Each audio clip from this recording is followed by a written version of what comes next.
त्याच्यात विविध जे कॉलेजेस आहे त्यांचे प्राध्यापक किंवा टीचर्स आज खूप शॉर्ट नोटीसवरती इथे उपस्थित झाले, त्यांच्या मी आभार मानते. एक कॉलेज जवळ जे की गांजा विकत होते आणि एका तासात 75 मुले त्याच्याकडे गांजा विकून घेण्यासाठी आले. त्या सगळ्यांवरती आता केसेस झालेले आहे आणि जे 27 सेक्शन सांगितलं त्यानुसार त्यांच्यावरती FIR करून कारवाई करण्यात आलेली आहे. म्हणजे ड्रग्सचा वापर आपले जे दुश्मन देश आहे ते भारतात ड्रग्स पसरवण्यासाठी करत आहे, जेणेकरून पुढची पिढी जे आहे ते उल्लेख केला ते त्यांचे स्वतःचे रूममध्ये वीड किंवा गांजाची लागवड करत होते. पण जसं मी आता आपल्याला पुढे जाऊन याची सिरियसनेस सगळ्यांनी समजून घ्यावं. मी जसं सांगितलं आपला उद्देश मुलांना स्टुडंट्सला क्रिमिनलाइज करण्याचा नाही आहे, पण आयडेंटिफिकेशन करण्याचं आहे. जे आहे त्यांना असं वाटलं की सोबतचे काही मुले आहे ज्यांना काही मदतची गरज आहे ते एकदम अनॉनमस पद्धतीने त्यांची कंप्लेंट किंवा त्यांचे जे कन्सर्न आहे ते रेज करू शकत.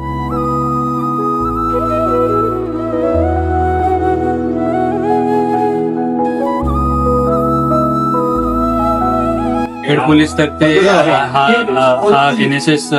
NSSच्या कार्यक्रमात आम्हाला कार्य करायचा संधी मिळाली. यासाठी आम्ही रायगड पोलीस दलाचे खूप आभारी आहोत. कार्यक्रम खरंच खूप सुंदर झाले आणि असे कार्यक्रम शाळा कॉलेज त्या वारंवार म्हणजे केले पाहिजेत.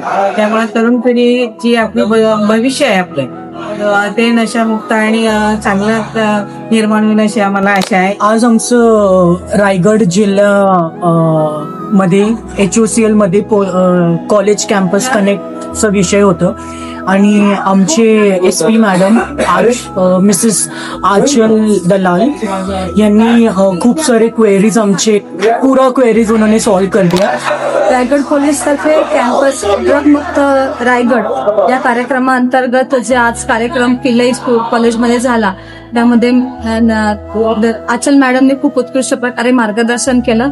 आम्ही विचारलेल्या प्रश्नांची त्यांनी अगदी समाधानकारक उत्तरं दिली आणि भविष्यातल्या पिढीला ज्या प्रकारे त्रास किंवा एखाद्या व्यसनाशी संबंधित समस्या येतील त्या सोडवण्यासाठी पोलीस खातं किती सजग आहे आणि त्यासाठी काम करत आहेत याबद्दल त्यांनी खूप छान मार्गदर्शन मोटिवेशनल होतं आणि त्यांनी आम्हाला खूप समजून सांगितलं की नशापासून कसं लांब राहायचं, कसं मित्रांपासून ऍडिक्शन असतात ते कसे लांब राहायचे. त्यांनी खूप आम्हाला समजून सांगितलं. खूप इम्पॉर्टंट गोष्टी ऐकायला भेटल्या.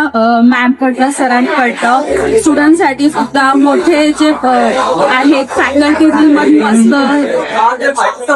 जे काही आज कार्यक्रम झाला त्याच्यामध्ये मॅडमनी आम्हाला भरपूर चांगल्या प्रकारे ड्रग्स बद्दल कसं मुक्ती करायची, ज्याला ड्रग्सचं व्यसन असेल त्याला कसं आपण कशा प्रकारे त्याला आपण सुटका त्याला ड्रग्स बद्दल केली पाहिजे. आजचा कार्यक्रम व्यसन मुक्तीच्या संदर्भातला रायगड जिल्हा SP आंचल मॅडम यांनी अत्यंत सोप्या भाषेमध्ये कशा प्रकारे माणूस किंवा विद्यार्थी एखाद्या नशेच्या आहारी जातो ते व्यसन त्याला कसं जडतं याचं एक छान उदाहरणासहित आम्हाला पाठवून दिली. जो कार्यक्रम झाला त्या संदर्भात ड्रग मुक्त भारतासाठी आणि रायगड जिल्ह्यासाठी आम्ही आमच्या कॉलेजमध्ये देखील या प्रकारचे उपक्रम राबवणार आहोत आणि विद्यार्थ्यांना याबद्दलची अत्यंत उत्कृष्ट अशी माहिती देऊन व्यसनमुक्त भारत कसा होईल यासाठी नक्कीच काम करू. धन्यवाद.